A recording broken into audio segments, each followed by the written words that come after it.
Hey everyone, welcome back. ये हमारी web development series है और ये हमारी सीएसएस की सेकंड वीडियो है जिसमें मैं आपको बताने जा रहा हूँ सीएसएस सेलेक्टर्स के बारे में। डिफरेंट वेरिएशंस होते हैं सिलेक्टर में, उसके बारे में। इससे पहले वाली वीडियो में मैंने आपको बताया सीएसएस क्या है, सीएसएस का सिंटैक्स, सीएसएस स्पेसिफिकेशंस, ब्राउजर का डिफॉल्ट स्टाइल, है ना। तो अगर आपने वो सब नहीं देखा है तो प्लीज आप इस सीएसएस की पहली वीडियो को देखो, फिर इस वीडियो को देखो। एंड अगर अभी तक आपने इस चैनल को सब्सक्राइब नहीं किया तो प्लीज इस वीडियो को अभी पॉज करो एंड देन चैनल सब्सक्राइब करो एंड देन इस वीडियो को देखो, ठीक है। तो अभी मैं आपको बताता हूँ कि हम क्या इस वीडियो में देखने जा रहे हैं। तो इसमें हम समझने जा रहे हैं सीएसएस के डिफरेंट सेलेक्टर्स को, जो उसमें कॉम्बिनेशंस होते हैं, वेरिएशंस होते हैं डिफरेंट, वो हम देखेंगे, है ना। इसके अलावा हम देखेंगे कि ब्राउजर का जो डिफॉल्ट स्टाइल होता है उसको हम कैसे मॉडिफाई कर सकते हैं, क्लास कैसे हम एचटीएमएल एलिमेंट्स में ऐड कर सकते हैं वो देखेंगे, एंड कैसे हम लोकेशन के अकॉर्डिंग अपने एचटीएमएल एलिमेंट को स्टाइल कर सकते हैं। लाइक डिसेंडेंट, जिसमें होता है आपका डिसेंडेंट सेलेक्टर होता है और सिबलिंग सेलेक्टर्स होते हैं, ये हम कैसे यूज करते हैं। स्टेट के अकॉर्डिंग आप अपने एलिमेंट्स को कैसे स्टाइल कर सकते हो एंड इन सबको कैसे कंबाइन करके यूज कर सकते हो, ठीक है। तो शुरू करते हैं। अभी मैं आप शेयर करता हूँ आपके साथ स्क्रीन। तो ये देख सकते हो, ये हमारा VS कोड है जो मैं इस सीरीज में यूज कर रहा हूँ, राइट। एंड ये हमारा फोल्डर है वेब प्रोजेक्ट्स, जहाँ पर हमने डिफरेंट प्रोजेक्ट्स क्रिएट किए हैं। और ये लास्ट वाली वीडियो का फोल्डर है CSS। इसको मैं रीनेम कर लेता हूँ CSS-Basics, ठीक है। अभी यहाँ पर मैं एक फाइल क्रिएट करता हूँ एंड इसका नाम रख देता हूँ मैं CSS selectors.html। CSS selectors.html। अब जल्दी से मैं HTML टेम्पलेट जनरेट कर लेता हूँ एंड मैं यहाँ पर लिख देता हूँ CSS selectors। एंड मैं यहाँ पर कुछ एलिमेंट्स ऐड कर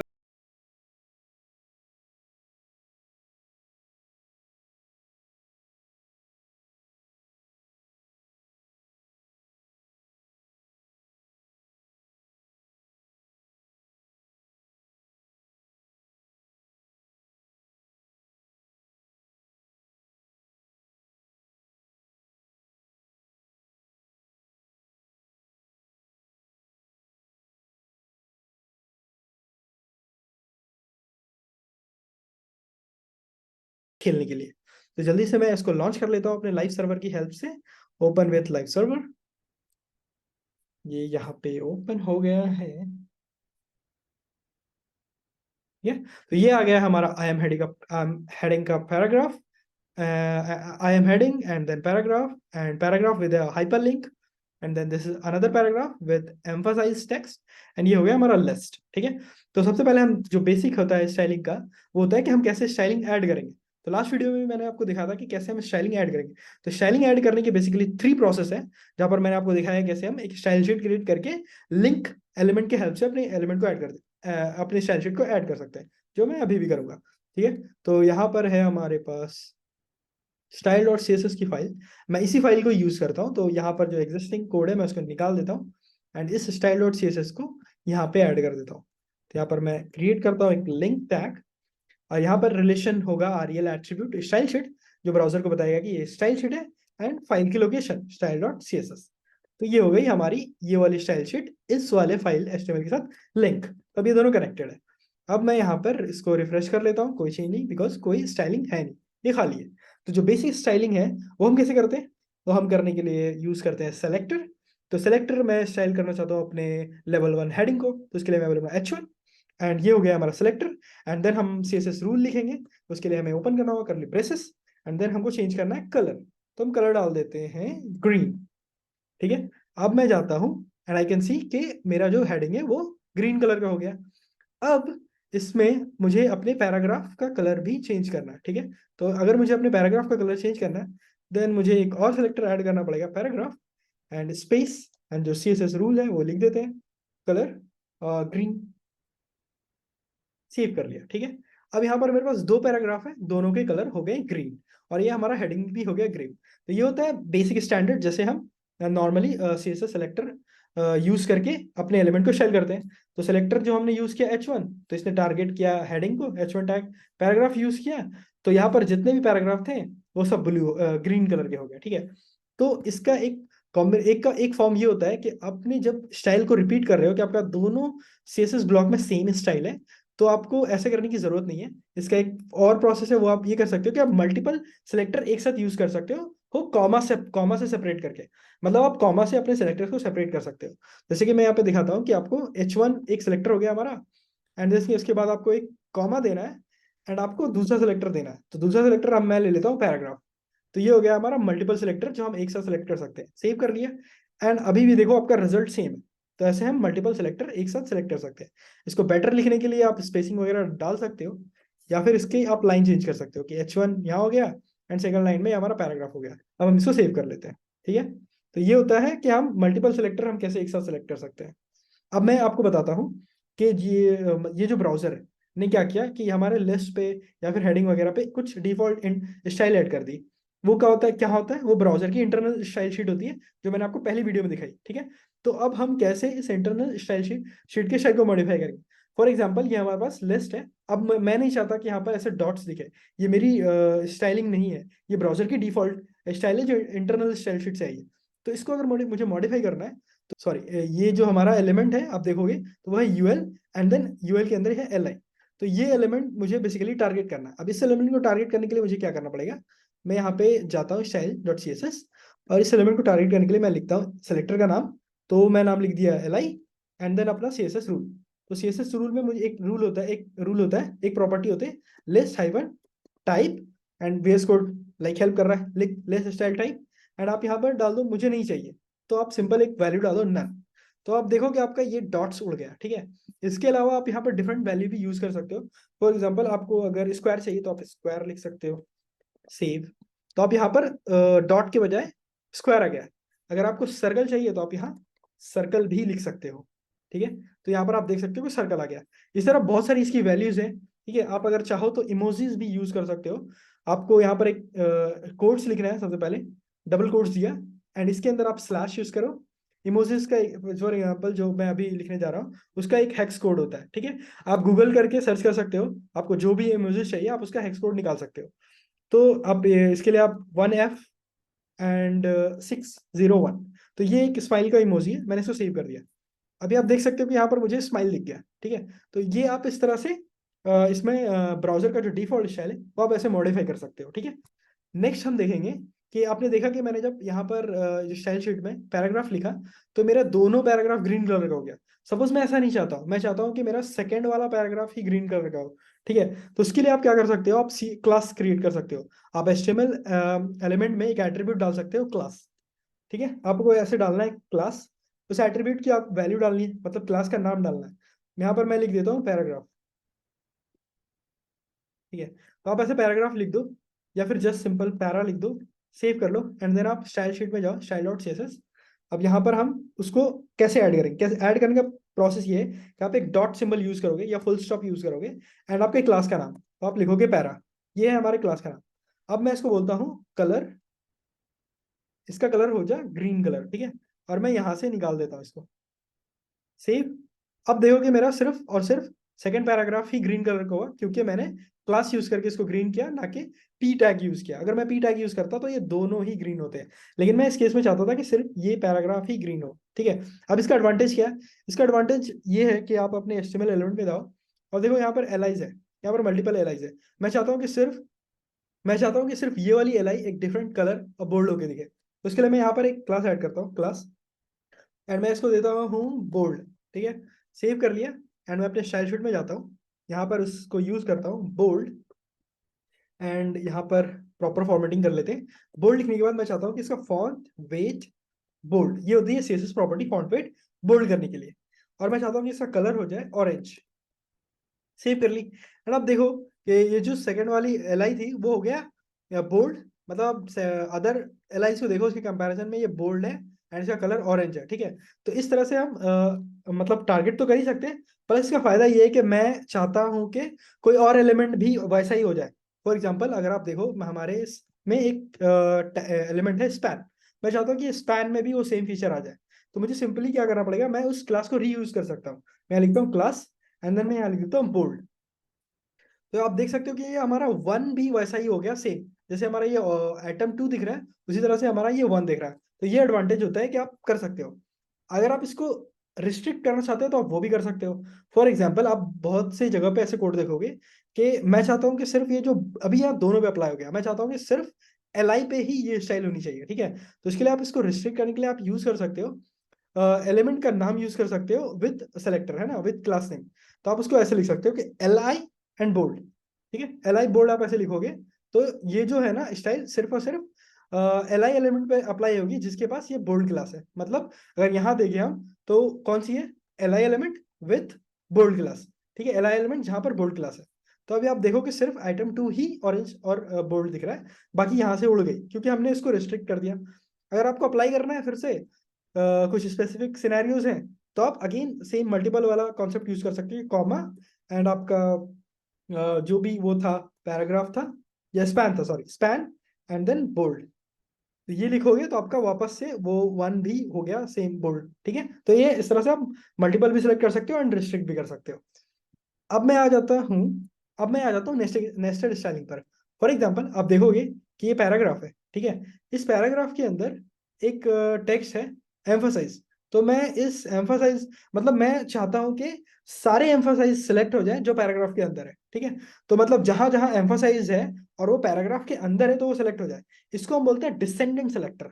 मैं यहाँ से क्लास रिमूव कर लेता हूँ क्योंकि स्पेसिफिक हम नहीं जा रहे। एंड हम इसको रिफ्रेश हो गई, ठीक है। मतलब ये कि मैं चाहता हूं कि मेरे जितने भी एम्फोसाइज पैराग्राफ के अंदर है वो एक डिफरेंट स्टाइल यूज करें। जैसे कि मैं चाहता हूं कि जो मेरा एम्फोसाइज है ये ब्लू कलर का हो जाए, मतलब जितने भी एम्फोसाइज है वो ब्लू कलर के हो जाए जो पैराग्राफ के अंदर है। तो अगर मैं जाऊं यहाँ स्टाइल शीट, मुझे क्या लिखना होगा, मुझे लिखना होगा कि सारे पैराग्राफ, ठीक है, सारे paragraph and then space and आपका जो सेकंड सेलेक्टर उसका नाम लिखना पड़ेगा। तो सेकंड सेलेक्टर क्या है, एम्फोसाइज। तो सारे एम्फोसाइज यहाँ पर मतलब ये हुआ कि सारे एम्फोसाइज जो पैराग्राफ के अंदर है, सारे एम्फोसाइज जो पैराग्राफ के अंदर है, ठीक है। अभी यहाँ पर आप डालो कलर, और मैं चाहता हूँ कि ब्लू कलर का हो जाए, ठीक है। तो आप देखोगे ये एम्फोसाइज ब्लू कलर का हो गया, ठीक है। अब मैं एक और चाहूँ तो इसका एग्जाम्पल क्रिएट कर सकता हूँ। मैं एक और पैराग्राफ ऐड कर सकता हूँ, सॉरी यहाँ पे आ जाते हैं एंड मैं यहाँ पे एक और पैराग्राफ ऐड कर लेता हूँ एंड एम्फोसाइज यहाँ से हटाकर यहाँ पे मैं कुछ और लिख देता हूँ। अभी आप देखो कि यहाँ पर भी जो एम्फासाइज है वो ब्लू कलर का हो गया। मतलब सारे एम्फासाइज जो पैराग्राफ के अंदर है वो ब्लू कलर के हो जाएंगे। इसको बोलते हैं हम डिसेंडेंट सेलेक्टर। अब इसी की तरह एक होता है नेक्स्ट सिबलिंग सेलेक्टर। तो नेक्स्ट सिबलिंग सेलेक्टर का काम क्या है, नेक्स्ट सिबलिंग सेलेक्टर का काम ये है कि आप चाहते हो कि कोई एक एलिमेंट जो एक पर्टिकुलर एलिमेंट के बाद आता हो।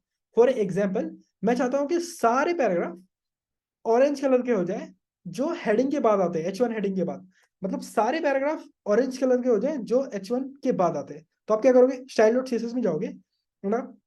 इसके लिए लिखोगे कि वो सारे पैराग्राफ को हमको चेंज करना है जो H1 के बाद आते हैं। H1, अब ये सारा H1 को सिलेक्ट करेगा प्लस, एंड अब ये देखेगा कि क्या होने जा रहा है यहाँ पे, पैराग्राफ। तो इसका क्या मतलब हुआ, तो यहाँ पर हमको लिखना होगा H1 प्लस पैराग्राफ। तो इसका क्या मतलब हुआ, इसका मतलब हुआ कि सारे पैराग्राफ जो H1 के बाद आते हैं, जो H1 मतलब all paragraphs which is after H1, है ना। तो मतलब सारे पैराग्राफ जो H1 के बाद आते हो। अब यहाँ पर मैं स्टाइल डॉट सीएसएस में इसकी स्टाइलिंग में मैं लिख देता हूँ कलर ऑरेंज। इसको मैं सेव कर लेता हूँ। अब आप देखो कि ये हमारा हेडिंग ऑरेंज कलर का हो गया, ठीक है। अब अगर आप सेम चीज एक और हेडिंग क्रिएट करोगे यहाँ पे तो क्या होगा पता है आपको, बताओ कमेंट करके।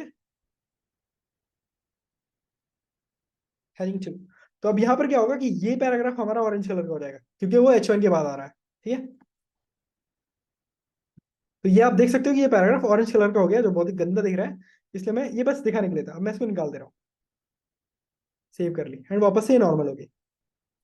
तो ये हो गया हमारा descendant selector and next next sibling selector.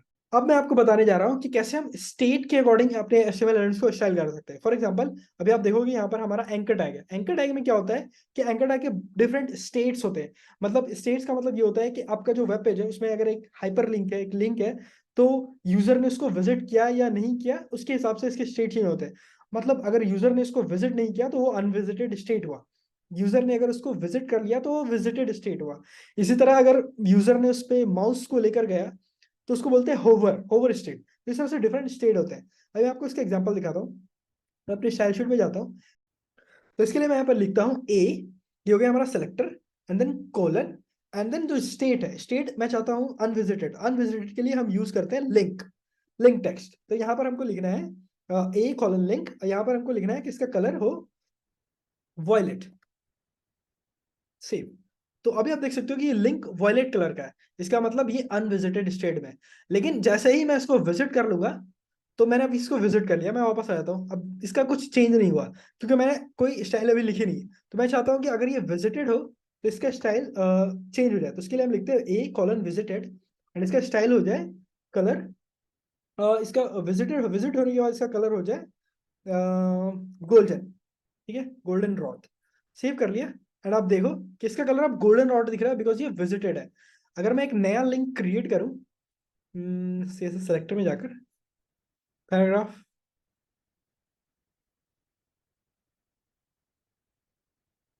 यहाँ पे मैं कुछ डाल देता हूँ